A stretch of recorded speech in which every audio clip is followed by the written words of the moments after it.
ओम श्री साई राम। साई प्रेम वाणी के हमारे आज के प्रसारण में आप सबका हार्दिक स्वागत है। आज हम आप सबके लिए लेकर आए हैं सुमधुर कार्यक्रमों की मनमोहक कड़ी। आज के प्रसारण में आप दिव्य संदेश कार्यक्रम के अंतर्गत भगवान बाबा द्वारा लिखित महाग्रंथ भागवत वाहिनी का एक भाग एवं दिव्यानुभव प्रोग्राम के अंतर्गत एक कथा वार्ता सुनेंगे। हम आदर्श जीवन आनंद उपवन के अंतर्गत एक परिचर्चा भी सुनेंगे। तो चलिए कार्यक्रम का शुभारंभ करते हैं।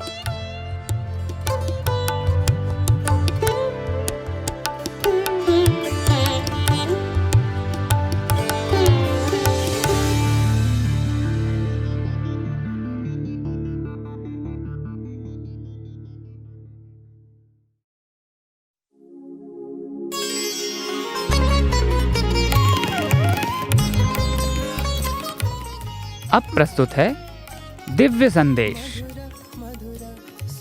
इसके अंतर्गत भगवान बाबा द्वारा लिपिबद्ध किए गए महाग्रंथों में से एक भागवत वाहिनी का एक भाग आज हम प्रस्तुत करने जा रहे हैं। दिव्य संदेश, साई संदेश, दिव्य संदेश, साई संदेश।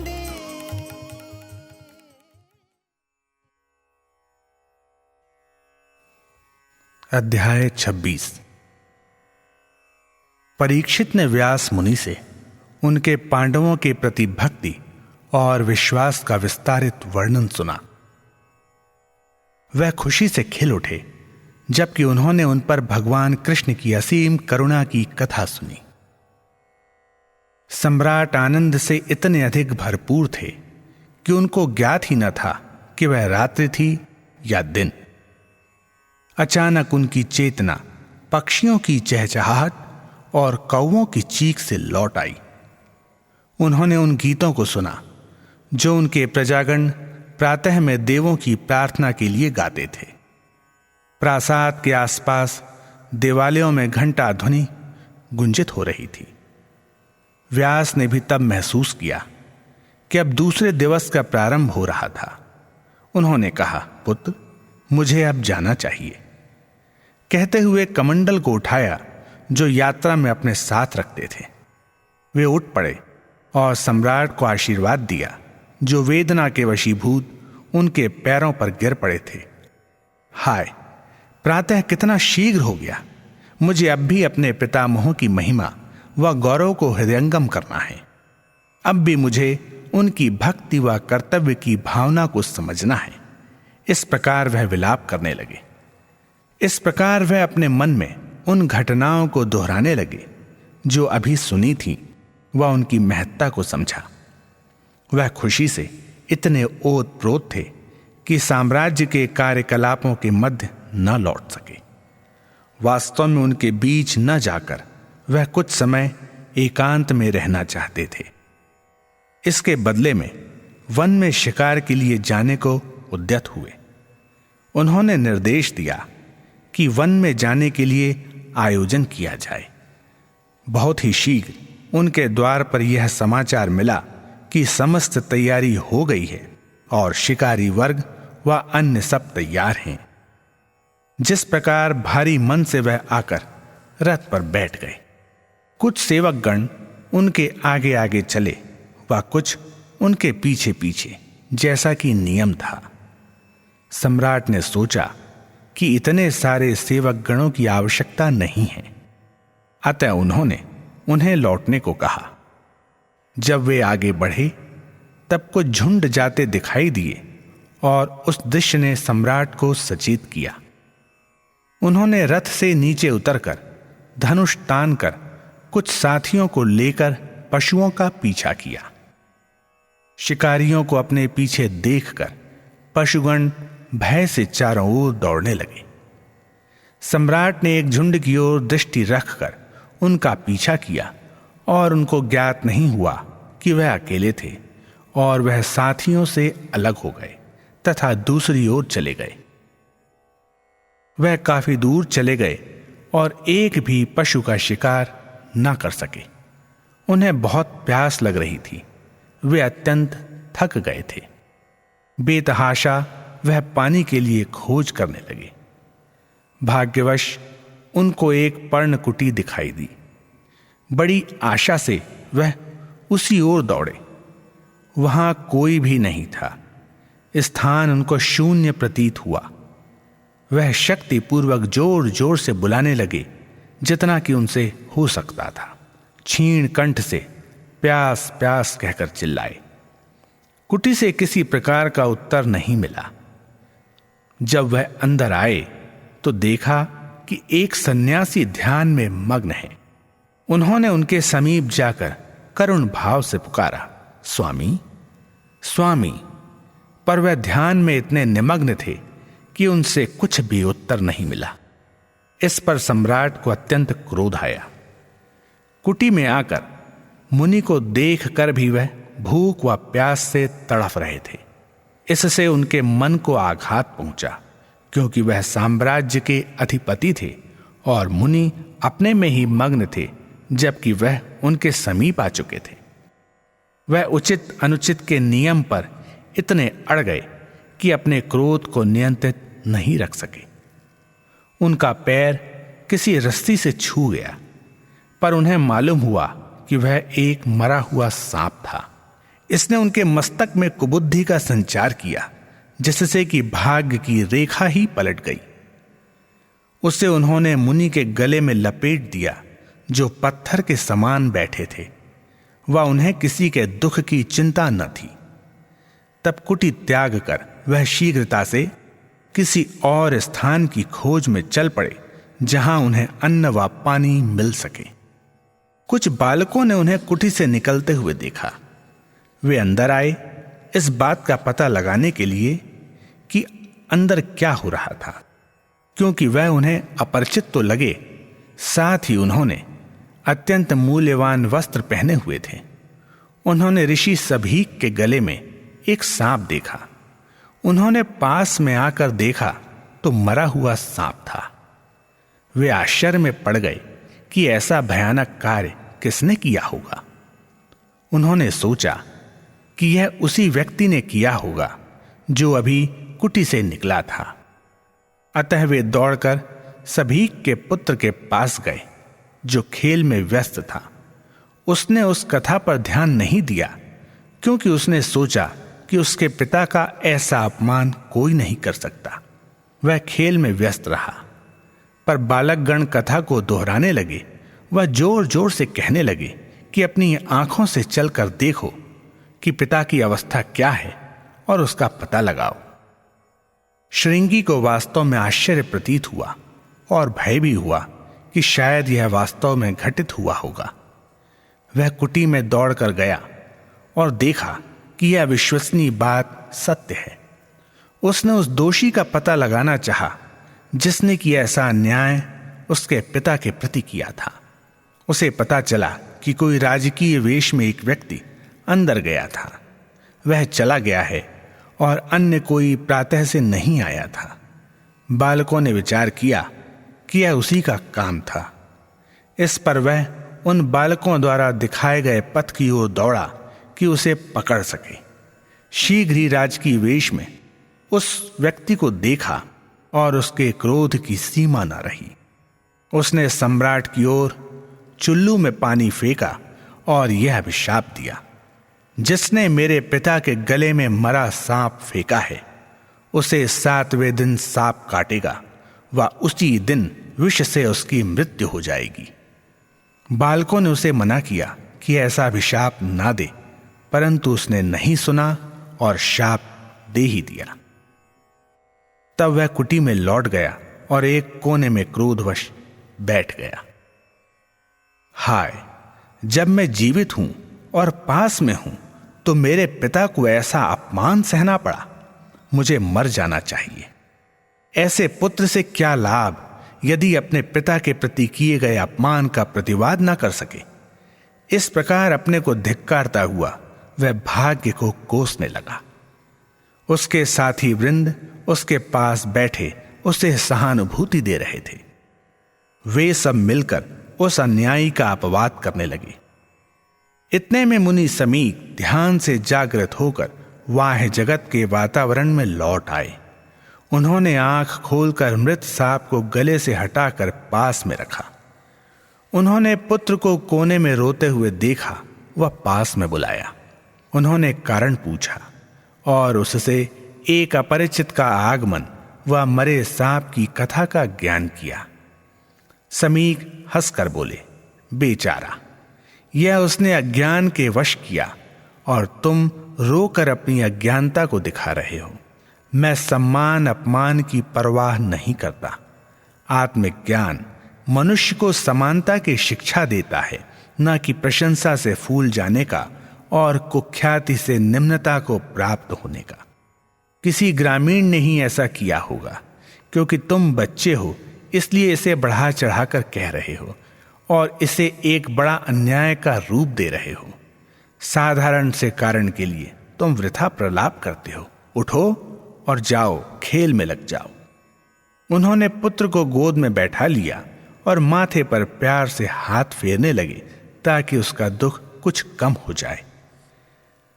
श्रृंगी ने पिता से कहा, यह किसी ग्रामीण का तमाशा नहीं था, यह किसी अहंकार में लिप्त राजकीय वेश के व्यक्ति द्वारा किया गया है।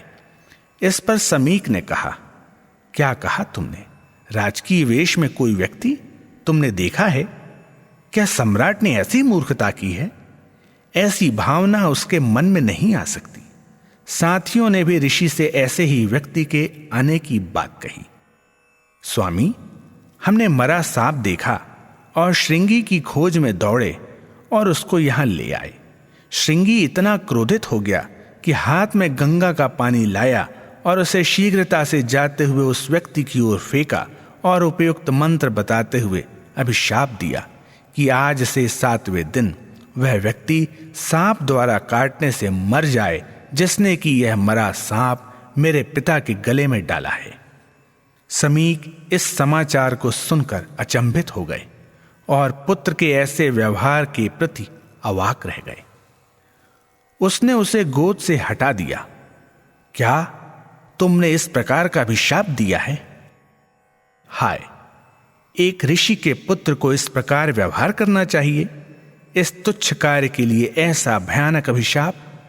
तुम्हारी इस भूल का किसी प्रकार भी सुधार नहीं हो सकता। अपने साथियों के मध्य तुम एक कलंक स्वरूप हो, क्योंकि ऐसे मूर्ख व इस नामात्र के कार्यकलाप को धैर्य के साथ सहन नहीं कर सके। मुझे लज्जा है कि मेरा पुत्र ऐसा है। तुम्हारे मन में ऐसी छोटी सी भूल को सहने की शक्ति नहीं है। कितने दुख की बात है। हाय, तुम्हारे इस बचपने से समस्त साधु मुनियों की कुख्याति होगी। लोग कहेंगे कि उनमें साधारण सहन शक्ति भी नहीं होती। अपने मुख को मुझे ना दिखाओ, यह देखना भी पाप है। सम्राट का यह कर्तव्य है कि जो भूल करे उसको दंड दे, वन के सन्यासी का नहीं। जो सन्यासी ऐसा अभिशाप उच्चारित करता है वह सन्यासी नहीं है। एक सन्यासी ब्रह्मांड के स्वरूप के दर्शन लाभ करने के लिए समस्त आकांक्षाएं त्याग देता है। वन में वह अपना स्थान लेता है। वह वन के फल फूल खाकर रहता है। इंद्रियों को वश में करता है केवल आध्यात्मिक उन्नति के लिए। ऐसा भयानक अभिशाप जो अहंकार व अधैर्य से एक सन्यासी के द्वारा कहा जाए, वह एक भयंकर विपत्ति को सूचित करता है। यह असत्य से पूर्ण कलयुग के प्रारंभ का सूचक है। इस प्रकार से समीक ने कहा, हाय, कितना भारी पाप तुमने अपने में आज लिया है। उन्होंने पुनः ऐसा कहा। उन्होंने साथियों और पुत्र को बताया कि कितना जघन्य कार्य श्रृंगी ने किया है।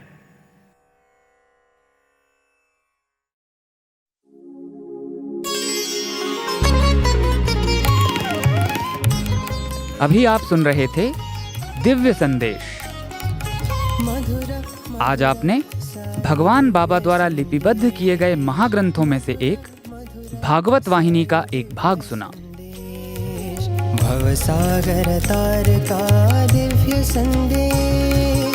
साई संदेश दिव्य संदेश साई संदेश।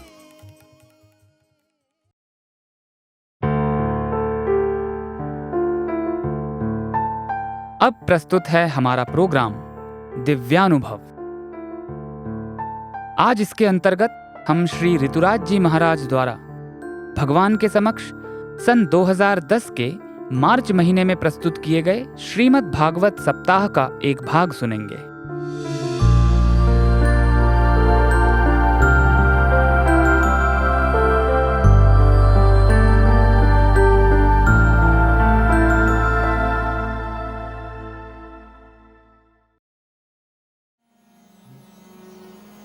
फिर गजेंद्र मोक्ष आता है।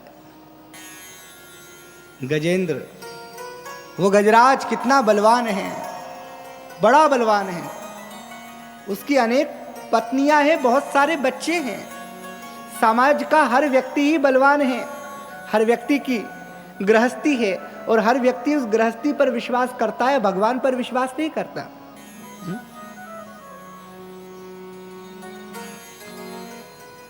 पुत्र पर विश्वास करता है, पत्नी पर विश्वास करता है, मित्रों पर विश्वास करता है, पर कभी भगवान पर विश्वास नहीं करता।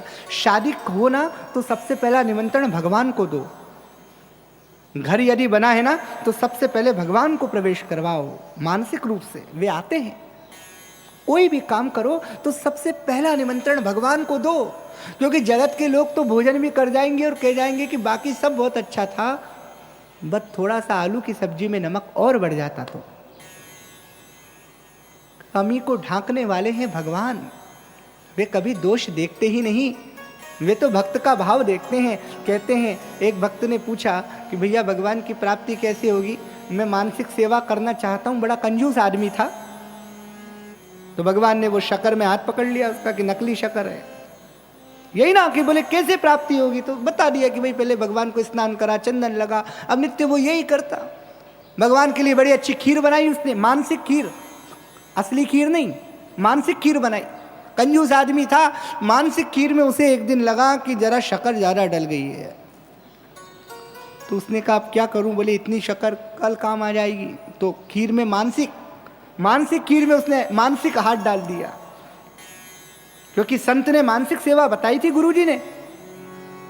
जैसे ही उसने मानसिक खीर में मानसिक हाथ डाला, भगवान प्रकट हो गए कि कम से कम ये झूठी शक्कर तो रहने दे, असली तो तूने आज तक कभी दी नहीं, कम से कम झूठी तो रहने दे। हाँ? तो गजेंद्र एक बार अपनी सभी हथनियों के साथ, गजनियों के साथ जल पीने के लिए गया और जल क्रीड़ा करने के लिए सरोवर में गया।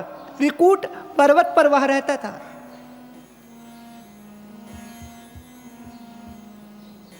उसके साथ बड़ी भारी फौज है, गजेंद्र स्वयं, उसमें हजारों हाथियों का बल है, उसकी सारी हथनियां, उसके बच्चे, और वो सब सरोवर में खूब क्रीड़ा कर रहे हैं। संसार सरोवर में ही तो हम सब क्रीड़ा कर रहे हैं, और कब मृत्यु रूपी ग्रह हमें पकड़कर ले जाएगा किसी को पता है। वो क्रीड़ा अपनों के ही साथ तो कर रहे हैं। कभी स्विट्जरलैंड जा रहे हैं, कभी गोवा जा रहे हैं, और मौत रूपी ग्रह किस दिन पकड़ ले कुछ पता नहीं चलेगा।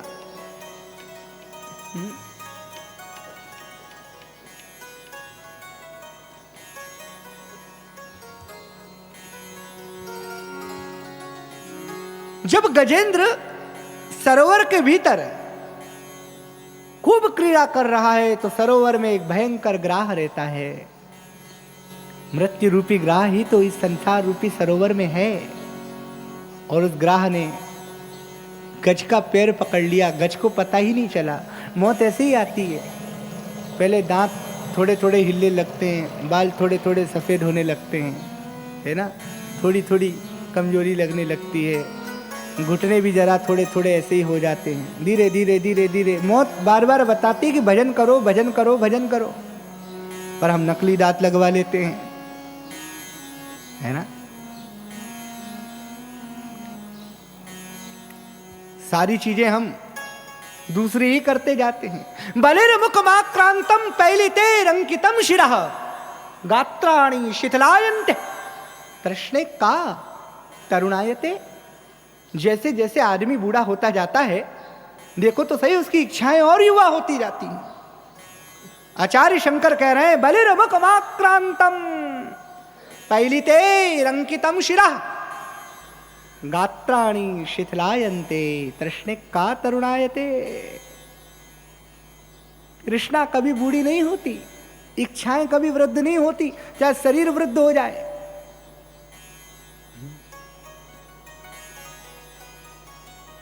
गज का जैसे ही ग्राह ने पैर पकड़ा तो गज को पहले तो कुछ समझ में नहीं आया होगा कोई, लेकिन धीरे धीरे जब उसे लगा कि कौन है नीचे, तो उसने देखा कि एक भयंकर ग्राह है और उसने गज का पैर पकड़ लिया है। अब गज और ग्राह का युद्ध होता है, भयंकर युद्ध होता है, भीषण युद्ध होता है। लेकिन ग्राह तो जल में सबसे शक्तिशाली होता है। ग्राह गज को नीचे ले जा रहा है, और पता है जब ग्राह गज को नीचे ले जा रहा है तो गज अपनी पत्नियों को आवाज देता है, अपने पुत्रों को आवाज देता है। पत्नी और पुत्र मिलकर, हथनियां और उनके बच्चे मिलकर ग्राह से युद्ध कर रहे हैं और गज को बाहर निकाल रहे हैं, लेकिन गज बाहर नहीं आता। बच्चों ने 2-3 महीने तक खूब खींचा। जब देखा कि अब पिताजी बाहर नहीं आ रहे हैं तो बच्चे चले गए। गज ने देखा कि ओ हो देखो मेरे अपने, जिन्हें मैं इतना प्रेम करता था, वही आंख बंद कर कर चले गए। हथनियों ने भी खूब कोशिश की, 6 महीने हो गए, पर जब गजराज बाहर नहीं आए तो वो भी आंख बंद करके चली गई। और अब गज डूबने वाला है। अब गज ने देखा कि जिनके लिए मैंने पूरा जीवन दे दिया वे सब मुझे छोड़कर चले गए। तो अब गजराज ने प्रार्थना की, एवं व्यवसितो बुद्ध्या समाधाय मनोरधि जजाप परमं जाप्यं प्राग्जन्मन्युशिक्षितं। हे गोविंद हे गोपाल अब तो जीवन हारे। हे गोविंद हे गोपाल अब तो जीवन हारे। हे गोविंद हे गोपाल अब तो जीवन हारे। हे गोविंद हे गोपाल अब तो जीवन हारे। अब की बार पार करो नंद के दुलारे। अब की बार पार करो नंद के दुलारे। हे गोविंद हे गोपाल अब तो जीवन हारे। हे गोविंद हे गोपाल अब तो जीवन हारे। नीर पीवन है तू गयो सिंधु के किनारे। नीर पीवन है तू गयो सिंधु के किनारे। सिंधु बीच बसत ग्राह चरण गई पछारे। सिंधु बीच बसत ग्राह चरण गए पछारे। हे गोविंद हे गोपाल अब तो जीवन हारे। हे गोविंद हे गोपाल अब तो जीवन हारे। अब की बार पार करो नंद के दुलारे। अब की बार पार करो नंद के दुलारे। 4 प्रहर युद्ध भयो लई गयो मझधारे। 4 प्रहर युद्ध भयो ले गयो मझधारे। हाथ पांव डूबन लागे कृष्ण को पुकारे। हाथ पांव डूबन लागे कृष्ण को पुकारे। हे गोपाल अब तो जीवन हारे। हे गोविंद हे गोपाल अब तो जीवन हारे। द्वारिका में शब्द गयो शोर भयो भारे। भगवान तक शब्द गया, एक कमल का पुष्प उठाकर भगवान को समर्पित किया। द्वारिका में शब्द गयो शोर भयो भारे।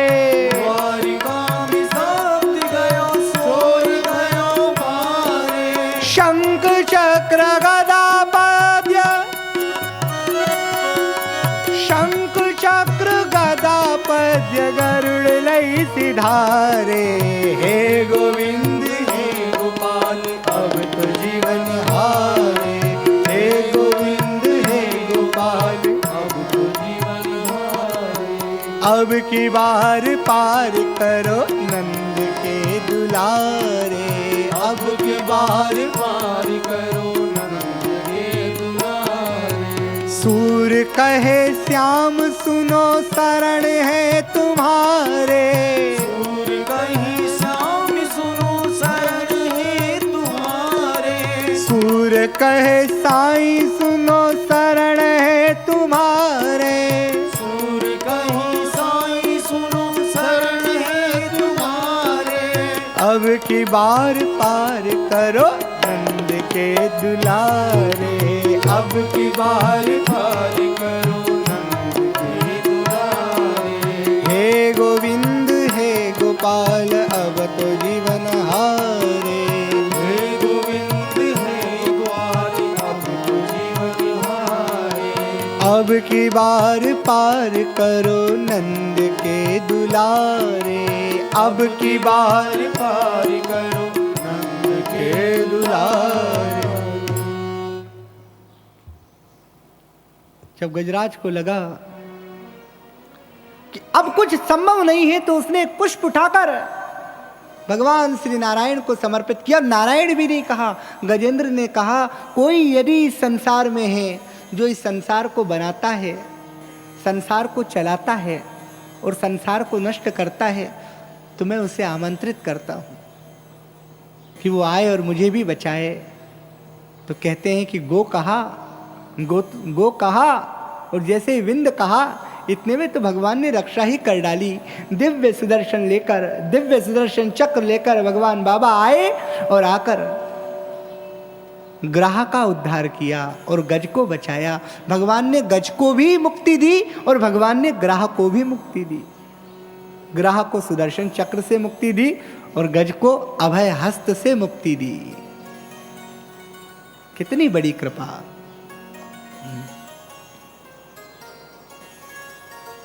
फिर भगवान का वामन चरित्र आता है। वामन भगवान की जय। अद्भुत है वामन भगवान। देव माता अदिति ने देखा कि अरे मेरे सब पुत्र तो हार रहे हैं। एक बार इंद्र को दुर्वासा जी ने एक माला दी। इंद्र को जब दुर्वासा जी ने माला दी तो इंद्र ने क्या किया, वो माला हाथी को दे दी और हाथी ने वो माला पैरों में डाल दी। दुर्वासा जी क्रोधित हो गए, इंद्र को श्राप दे दिया, तुम अपने राज्य से नीचे गिर जाओ।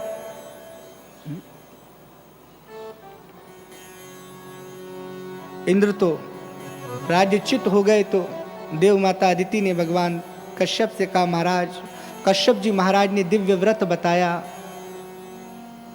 राजा बलि से इंद्र हारे हैं।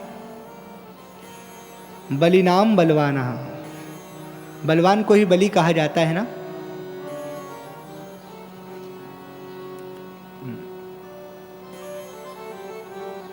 मां अदिति ने जब वह दिव्य व्रत किया तो भगवान वामन पधारे। जब भगवान वामन पधारे तो दिशाओं ने, ब्रह्मा जी ने, ऋषियों ने, सिद्धों ने, वेदों ने, नदियों ने, सबने कोई ना कोई चीज भगवान वामन को दी। और पता है, एक भिक्षा पात्र दिया और वामन भगवान वो भिक्षा पात्र लेकर आए कहां, जहां राजा बलि का यज्ञ चल रहा है।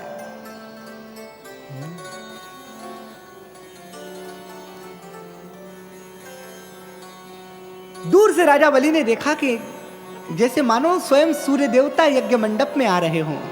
कौन है? राजा बलि सबके साथ भगवान वामन का स्वागत करने पहुंचे। नमस्तुभ्यं महापुरुषम ब्राह्मण किम कराव में।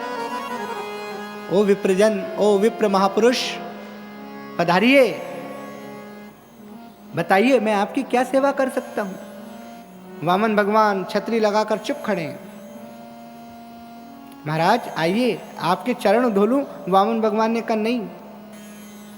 अरे महाराज बोलिए ना, मैं आपकी क्या सेवा कर सकता हूं। मेरा नाम बलि है, मैं महादानी हूं। भगवान ने कहा मैं भी दान ही लेने आया हूं, लेकिन मेरी दान लेने की अपनी योजना है, अपना ढंग है। छतरी लगाकर खड़े हैं। कहा बताइए महाराज मैं आपके लिए क्या कर सकता हूं। तो भगवान वामन कह रहे हैं कि अब मुझे कुछ नहीं चाहिए, मैं तो संतुष्ट हूं। बोले नहीं नहीं महाराज, कुछ तो लेना ही पड़ेगा, ऐसे कैसे काम चलेगा। तो वामन भगवान ने कहा मैं क्या लूं राजन। कहा आप कहो तो स्वर्ण प्रसादम, स्वर्ण प्रसाद बनवा दूं आपके लिए, बड़े बड़े स्वर्ण के महल बनवा दूं, आप कहें तो आपका विवाह करवा दूं। कहा अच्छा, सोने का महल बनवा दोगे, विवाह करवा दोगे, हमारे पुत्र पुत्रियां हो जाएंगे, और कोई पुत्र पुत्री मर गई तो, कोई पुत्र मर गया, पुत्री मर गई तो। भगवान वामन ने बलि से प्रश्न किया तो रोएगा कौन। बलि ने कहा भगवान रोना तो आपको ही पड़ेगा, भाई दूसरे कोई रोने थोड़ी ना आएंगे। तो वामन भगवान ने कहा ऐसा काम ही क्यों करें जिसमें रोना पड़े। भगवान बाबा के कितने अवतार हुए हैं, लेकिन हर अवतार में कहीं ना कहीं हम देखें कि ये श्री सत्यसाई अवतार यानी ये तो विलक्षण अवतार है। इस अवतार में तो कोई शस्त्र ही नहीं है, केवल एक शस्त्र है, प्रेम का शस्त्र, प्यार का शस्त्र। हाँ? नहीं, कभी तो धनुष लेकर आते हैं, कभी सुदर्शन लेकर आते हैं। वामन अवतार एक एक उद्देश्य के लिए, लेकिन संपूर्ण मानवता के उद्धार के लिए, मानवता के हर पक्ष के उद्धार के लिए। शिक्षा स्वास्थ्य, शिक्षा स्वास्थ्य, जीवन के एक एक अंग को भगवान ने इस अवतार में स्पर्श किया है। किसी अन्य अवतार में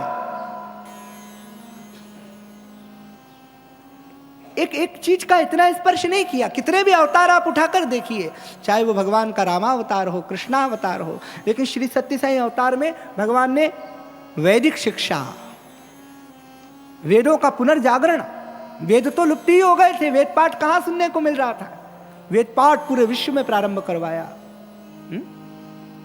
वेदों का पुनरुत्थान किया।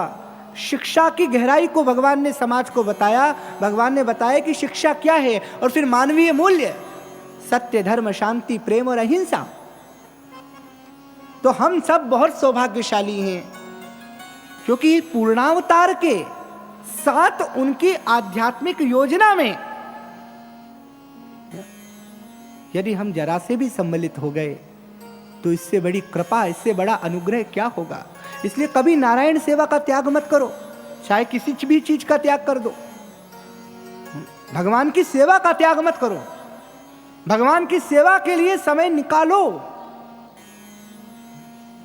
और मन से नारायण सेवा करो। जब जाओ ना तो जिसकी सेवा कर रहे हो ना उसमें भगवान बाबा को देखो। भगवान की करुणा से हम कुछ लें, भगवान के प्रेम से हम कुछ लें। हम केवल अपने दुखों को ही मिटाने की प्रार्थना ना करें। ये दुख तो कई जन्मों में आते हैं, आते रहेंगे भाई। संसार है तो दुख तो होगा ही। छोटी छोटी चीजें मत मांगो। मांगना है तो जन्म जन्म की कोई पूंजी मांगो, मांगना है तो कोई आध्यात्मिक चीज मांगो। लौकिक चीजें समाप्त हो जाती हैं, अलौकिक चीजें कभी समाप्त नहीं होती। तो भगवान बाबा ने इस पूर्णावतार में जो कार्य किया है, इस अवतार के माध्यम से जो संपादित हुआ है, और पता है हर अवतार में चले हैं, गए हैं। शिरडी अवतार में भी यात्रा तो की थी प्रारंभ के दिनों में।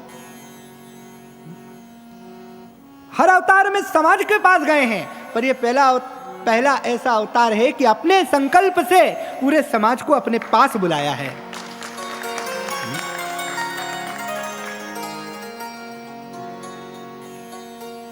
हर अवतार में खुद चलकर गए हैं, पर इस अवतार में समाज उनके पास चलकर आया है। क्योंकि पहले एक ही रावण था, एक ही कंस था। अब तो इस आधुनिक युग में संस्कारहीनता के रूप में कितने रावण और कितने कंस हमारे अंदर बैठे हैं, कितनी दुष्प्रवृत्तियां हमारे भीतर बैठी हैं। इसलिए ये जो भगवान का अवतार है, ये संस्कार का अवतार है ना। ये जो अवतार है ना, ये मानवीय मूल्यों को स्थापित करने के लिए ये अवतार हुआ है। मनुष्यता के जागरण का अवतार है। मानवता तो सोई हुई है ना। तो वामन भगवान से कहा नहीं नहीं, कुछ तो मांग ही लीजिए, कुछ तो ले ही लीजिए। वामन भगवान ने कहा 3 पग धरती दे दो, अरे महाराज, शुक्राचार्य जी समझ गए कि ये वामन का पुत्र हो ही नहीं सकता, ये ब्राह्मण हो ही नहीं सकता, ये ब्राह्मण का पुत्र ये स्वयं भगवान विष्णु हैं। 3 पग पृथ्वी,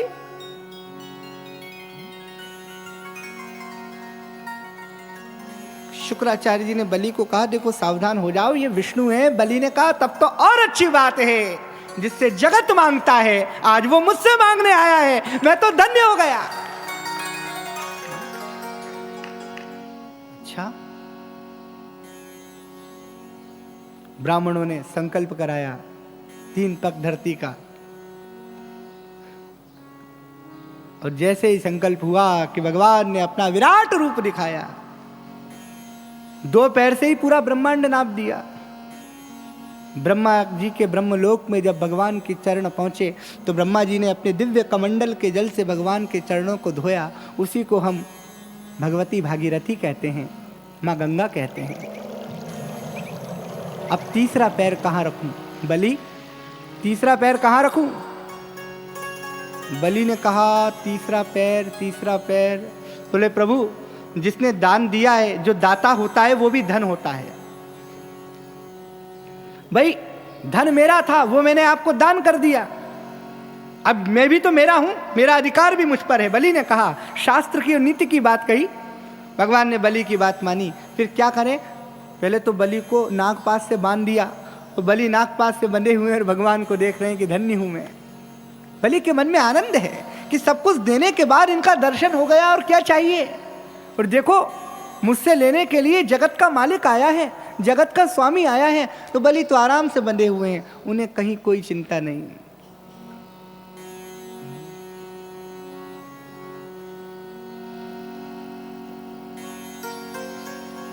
बलि ने कहा, नाथ मैं भी धन हूं, तीसरा पैर मेरे ऊपर रखिए, वचन खाली नहीं जाएगा, चाहे प्राण चले जाएंगे। ओ हो, रोने लगे ठाकुर, रोने लगे। पुनः अपने आकार में आए, बलि को बुलाया, हृदय से लगा लिया और कहा, जा मैं तुझे सुतल लोक का राज्य देता हूँ, और कुछ मांग। तो बलि ने कहा, बस एक ही चीज़ मांगता हूँ कि जब घर के अंदर जाऊँ तो आपका दर्शन हो, और घर से बाहर आऊँ तो आपका दर्शन हो। यानी भगवान ने कहा, तू मुझे द्वारपाल बनाना चाहता है? घर के अंदर जाए तो मेरा दर्शन, घर के बाहर आए तो मेरा दर्शन। बोले प्रभु द्वारपाल नहीं, मैं तो दर्शन चाहता हूँ। भगवान ने कहा, बलि तेरे दरवाजे पर मैं स्वयं बैठूंगा।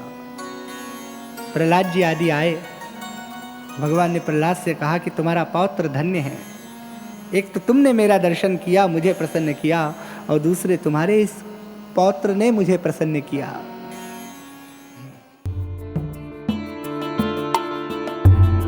अभी आप सुन रहे थे हमारा दिव्यानुभव प्रोग्राम।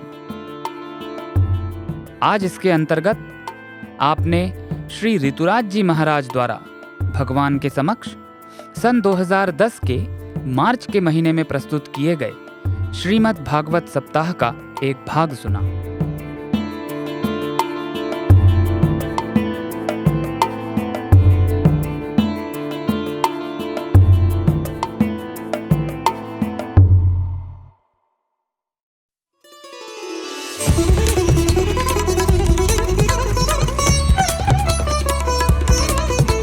आप सुन रहे हैं रेडियो साईं प्रशांति निलयम से हिंदी प्रसारण साईं प्रेम वाणी।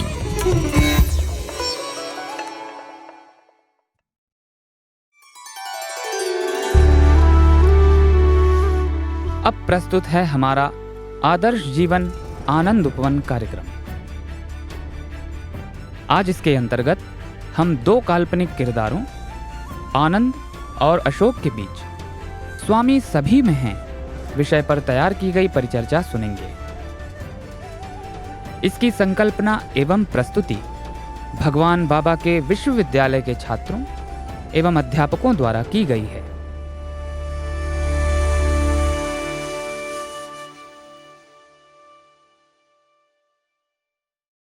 साईराम आनंद। साईराम अशोक, क्या तुम वो कहानी जानते हो जिसमें स्वामी ने हिस्लप को सब में भगवान को देखने की सीख दी थी?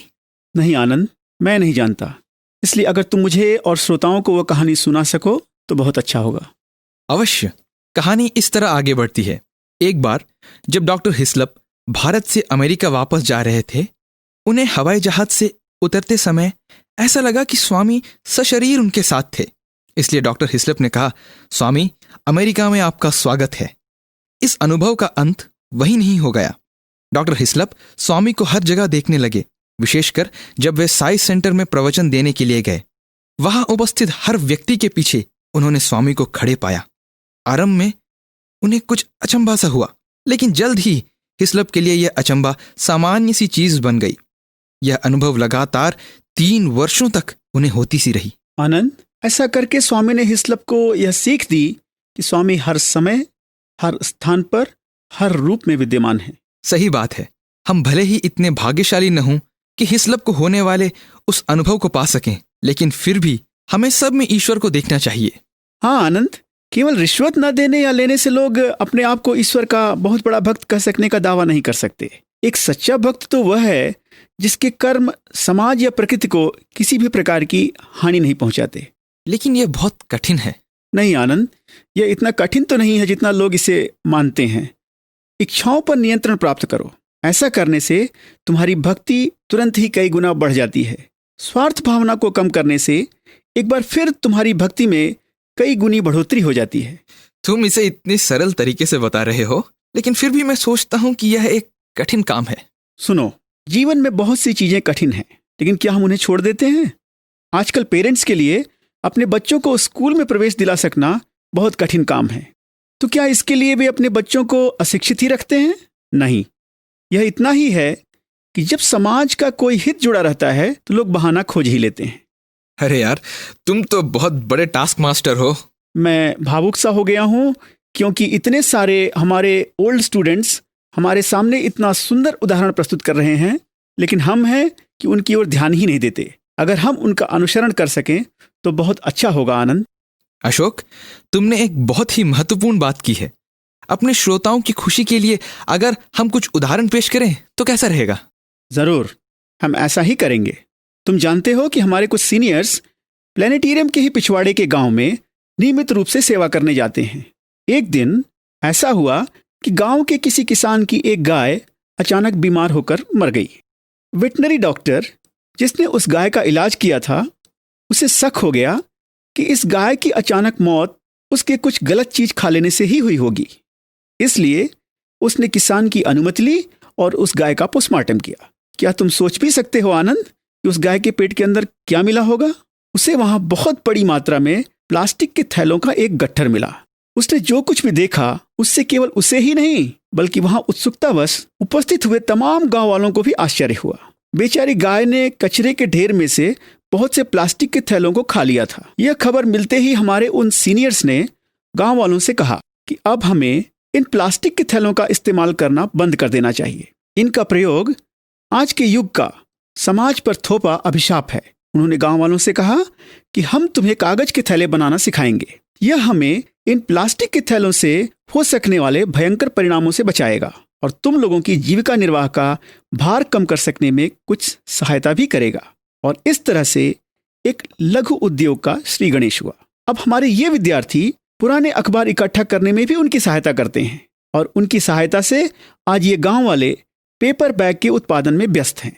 अब तुम पूछ सकते हो कि ये उनकी बिक्री कैसे करते हैं? क्या हमारे कॉलेज के विद्यार्थी उन्हें मझधार में ही छोड़ देंगे? नहीं, कभी नहीं। लोगों से अपनी पहचान का पूरा सदुपयोग करते हुए आज उन्होंने विद्यार्थियों के हॉस्टल की कोऑपरेटिव सोसाइटी को इन कागज के थैलों का इस्तेमाल करने के लिए राजी कर लिया है। आज उनके इस सराहनीय प्रयत्न के परिणाम स्वरूप हॉस्टल के विद्यार्थियों को प्लास्टिक के थैलों की जगह कागज के इन थैलों का इस्तेमाल करते हुए देखा जा सकता है। अब आनंद, मैं इसके बारे में इतना और जोड़ना चाहूंगा कि यह सारी घटना हार्ट टू हार्ट पत्रिका में प्रकाशित हुई थी। उसे पढ़कर स्वामी के हॉस्पिटल में काम करने वाले एक डॉक्टर ने, जो प्रकाशित होने वाली ऐतिहासिक घटनाओं से संबंधित समाचार पत्रों को बड़ी हिफाजत के साथ रखा करते थे, पिछले 5 साल से इकट्ठा किए गए अपने सारे समाचार पत्र लाकर हमारे विद्यार्थियों को दे डाले ताकि उनसे कागज के थैले बनाए जा सकें। ओह, यह तो बड़ी रोचक और महत्वपूर्ण कथा है। मेरे दोस्त, यह कहानी नहीं, एक वस्तुनिष्ठ सीख और हकीकत है। तुम जानते हो, इस घटना की जानकारी मिलने के उपरांत एक दिन मैं चित्रावती नदी के तट पर गया। हे भगवान, वहां मैंने जो कुछ भी देखा उसे देखकर मैं दंग सा हो गया। वहां बिखरा हुआ कचरा देखकर मुझे रोना आ गया। आनंद, मेरे कहने का मतलब यह है, मैंने सोचा कि क्या यह उसी नदी का तट है जिस पर कभी किसी जमाने में हमारे प्रिय स्वामी जाया करते थे और तरह तरह की लीलाएं करते थे। अशोक, यह मुझे याद सा आ रहा है कि स्वामी ने एक बार रामायण से संबंधित एक बात कही थी। क्या कहा था? स्वामी ने कहा था कि आजकल लोग सामान्य तौर पर यह समझते हैं कि रावण एक ऐसा व्यक्ति था जिसने परस्त्री का हरण किया था। इसका आंतरिक महत्व यह है कि मानव प्रकृति में निवास करने वाली दिव्यता को पहचानने से इनकार करता है। भगवान ने कहा, सीता प्रकृति या मां प्रकृति का ही अपना स्वरूप है। अगर आदमी कुछ इच्छा करता है या चाहता है तो उसे यह चीज मां से मांगनी चाहिए और मां उसे वह वस्तु प्रदान करेगी। लेकिन अगर आदमी इस सत्य को भूल जाता है कि प्रकृति माता का ही स्वरूप है और उसे अपनी आवश्यकता अनुरूप बदलने की कोशिश करने लगता है तो वह घोर यातनाओं का शिकार हो जाता है। इस तरह से स्वामी ने कहा कि रावण आधुनिक मानव का ही प्रतीक है। कितनी सुंदर व्याख्या, और यह कितना सच भी है। आनंद, प्राकृतिक साधनों का गलत फायदा उठा सकने के उद्देश्य से लोग कितनी लुपड़ी चुपड़ी बातें करते हैं। आर्थिक विकास के नाम पर समुद्री मछलियों का निर्यात बहुत बड़ी मात्रा में किया जा रहा है। उन स्थानों पर जहां प्राचीन कालीन जंगल हुआ करते थे, तेल के कुएं खोदे जा रहे हैं और बहुत अधिक संख्या में पेड़ों को काटा जा रहा है। यह सब केवल लालच के कारण हो रहा है। कुछ लोग पैसों के पीछे दीवाने हैं और वे ऐसे लोगों की कमजोरियों का गलत फायदा उठाते हैं जो तमाम तरह की इच्छाओं के वशीभूत हो गए हैं। मेरा कहने का मतलब यह है कि तेल की इतनी अधिक मांग क्यों है? क्योंकि सब लोग कार रखना चाहते हैं। इतना ही नहीं आनंद, तेल की इस मांग का संबंध बिजली की खपत में वृद्धि से भी है। लोग अधिक बिजली इसलिए चाहते हैं कि वे एयर कंडीशनर चाहते हैं, TV, gadgets, computers, hi fi systems और भी न जाने क्या क्या चाहते हैं। लोगों की संवेदन शून्यता बहुमुखी रूप धारण कर चुकी है। उदाहरण के लिए ध्वनि प्रदूषण को ही ले लो। हे भगवान, ये तो बड़ी भयानक चीज है आनंद। लोगों के यहाँ रात भर पार्टियां चलती हैं और उनमें इतनी तेज आवाज करने वाले बाजे लगाए जाते हैं कि सारी गली में रहने वालों के कान के पर्दे फट जाते हैं। इत्तेफाक की बात है कि मेडिकल रिसर्च ने भी यह सिद्ध कर दिखाया है कि इस ध्वनि प्रदूषण से हार्ट की बीमारी हो सकती है। अशोक, यह सब सुनकर बहुत निराश सा हो रहा हूं। क्या तुम मुझे मार्गदर्शन करा सकते हो? हमें आवश्यकता है सही दिशा में सोचने और सही दिशा में कर्मरत होने की।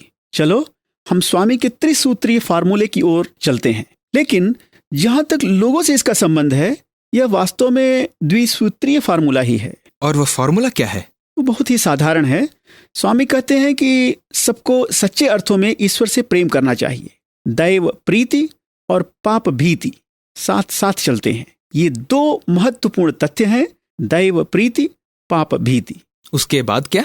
उसके बाद यदि इस दैव प्रीति पाप भीति वाले सूत्र का सब लोग पालन करने लगें तो अपने आप ही समाज में नैतिकता का उदय हो जाएगा। दैव प्रीति, पाप भीति और संघ नीति के मेल से त्रिसूत्रीय फार्मूला बनता है। मेरा अनुमान है कि समाज में नैतिकता या संघ नीति का तात्पर्य आतंकवाद, अनाचारिता और अनुचित स्वार्थपूर्ण प्रयोग आदि जैसे प्रवृत्तियों से दूरी है। एकदम सच आनंद। लेकिन सुनो, तुम्हारे विचार में पाप की परिभाषा क्या है? पाप की वैसे तो बहुत सी परिभाषाएं हो सकती हैं आनंद, लेकिन मैं तुम्हें एक अमेरिकन प्रीस्ट के द्वारा दी गई परिभाषा बतलाता हूं जो उसने एक रेडियो शो में दी थी। उस पुजारी ने क्या कहा? उसने कहा, पाप के लिए अंग्रेजी में प्रयुक्त किए जाने वाले शब्द सिन में 3 अक्षर हैं। इसका बीच वाला अक्षर क्या है? इसका बीच वाला अक्षर है आई, जिसका मतलब होता है मैं। जब भी कोई व्यक्ति अपने आप को ही केंद्र बना लेता है तो वह अहंकार, घमंड और लालच का शिकार हो जाता है। पाप की शुरुआत किसी के भी जीवन में इस आई या मैं की भावना के प्रबल हो जाने से ही होती है। आश्चर्य है, यह आदमी अहंकार और देहाभिमान की बात कर रहा है और वह स्वामी का भक्त भी नहीं है। यह आम गलती है जो हम सब लोग करते हैं।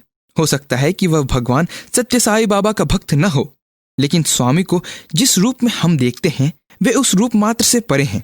क्या ऐसा नहीं? ईश्वर सब में निवास करता है। सच में। मैं एक कहानी सुना सकता हूँ। क्यों नहीं? मेरा विश्वास है कि यह कपोल कल्पित कहानी नहीं है, लेकिन यह एक बहुत ही अच्छी सीख देती है। कहानी का संबंध मदर टेरेसा से है और वह कहानी इस प्रकार आगे बढ़ती है। एक बार एक अमेरिकन यात्री कलकत्ता आया।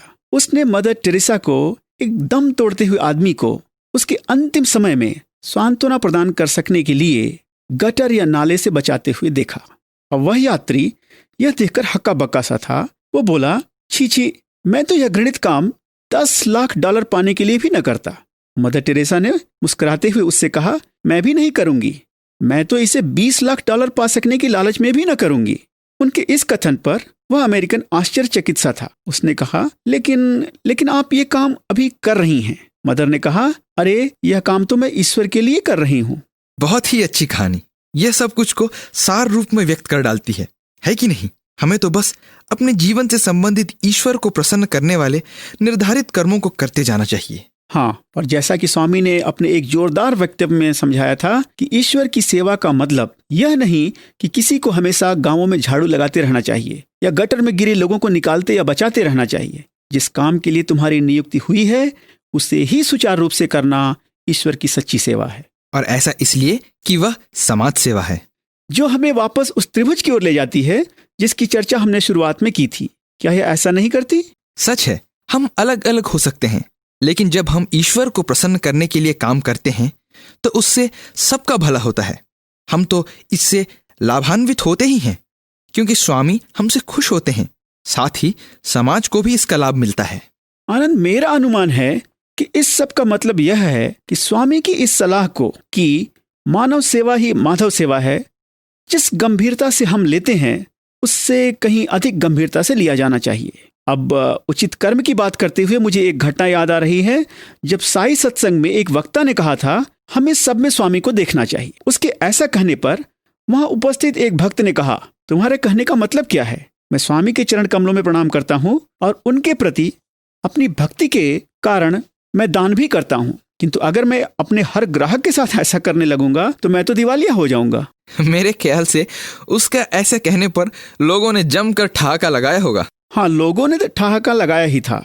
और वक्ता का क्या प्रत्युत्तर था? उसका प्रत्युत्तर बहुत ही रोचक और विचारोत्तेजक था। आनंद, जानते हो उसने क्या कहा? उसने कहा, स्वामी का पहला नाम है सत्य। स्वामी को दूसरों में देखने का मतलब यह है कि किसी को अपने ग्राहकों के साथ बहुत ही ईमानदारी के साथ पेश आना चाहिए और उनके साथ धोखाधड़ी नहीं करनी चाहिए। धंधा करो, जरूर करो, लेकिन ईमानदारी और पारदर्शक तरीके से करो। यह तो कृष्ण के गीता में कहे कथन की पुनरुक्ति है, नहीं क्या? हाँ, सचमुच यह कृष्ण के गीता में कहे कथनों की पुनरुक्ति ही है। भगवान ने कृष्ण रूप में कहा था, जीवन में हमें अपनी भूमिका निभानी चाहिए, लेकिन सत्य और धर्म के मार्ग पर चलते हुए। Love for God and fear for sin, या ईश्वर से प्रेम और पाप से भय का यही सार है। और अगर सब लोग ऐसा करते हैं तो हमारा समाज नैतिकता का आचरण करने वाला होगा। ठीक, हम क्यों ना अपने इस कार्यक्रम का अंत स्वामी के उस भजन से करें जो सबको सत्य और धर्म के मार्ग पर चलने की सीख देता है। जरूर, यह तो हमारे आज के कार्यक्रम का अंत करने का बहुत ही अच्छा तरीका होगा। आनंद, तो श्रोताओं, आप भी इसकी धुन में लीन हो जाइए। सत्य धर्ममु शांति प्रेमलतो, सत्य धर्ममु शांति प्रेमलतो, नित्य जीवन यात्रा सागिंचु, नित्य जीवन यात्रा सागिंचु, जीवा सत्य धर्ममु शांति प्रेमलतो,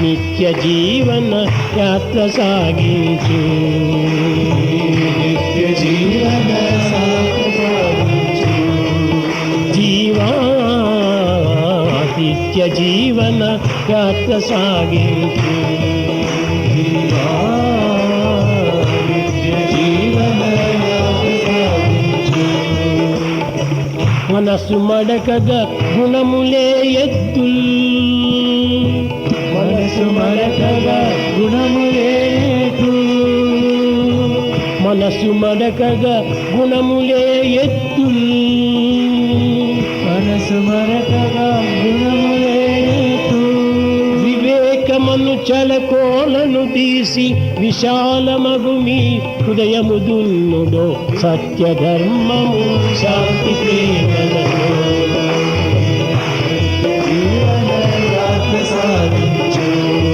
హృదయ భూమిని సాగు చేయండి, నీ హృదయ భూమిని సాగు చేయండి, నీ భూమిని సాగు చేయండి. హృదయ భూమిని సాగు చేయండి.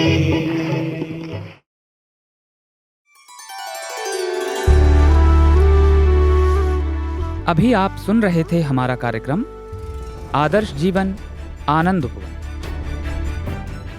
आज आपने दो काल्पनिक किरदारों आनंद और अशोक के बीच स्वामी सभी में हैं विषय पर तैयार की गई परिचर्चा सुनी। इसकी संकल्पना एवं प्रस्तुति भगवान बाबा के विश्वविद्यालय के छात्रों एवं अध्यापकों द्वारा की गई थी।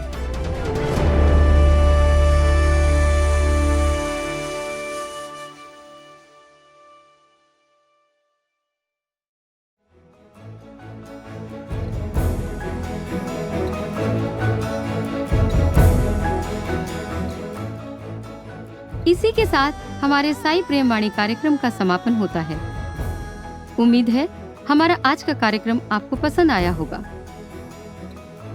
अपने सुझावों को हम तक जरूर भेजें। हमारा व्हाट्सएप नंबर है 9393258258 9393 258 258। हिंदी भाषा में हमारी ये सभी प्रस्तुतियाँ YouTube पर भी उपलब्ध हैं। इन्हें वहां देखने या सुनने के लिए हमारे YouTube चैनल को सब्सक्राइब करें और कमेंट बॉक्स पर अपने सुझाव देना ना भूलें। हमारी वेबसाइट पर हमारे कार्यक्रमों को अपनी इच्छा अनुसार सुनने के लिए आप radiosai.org/hindi पर इनको डाउनलोड भी कर सकते हैं।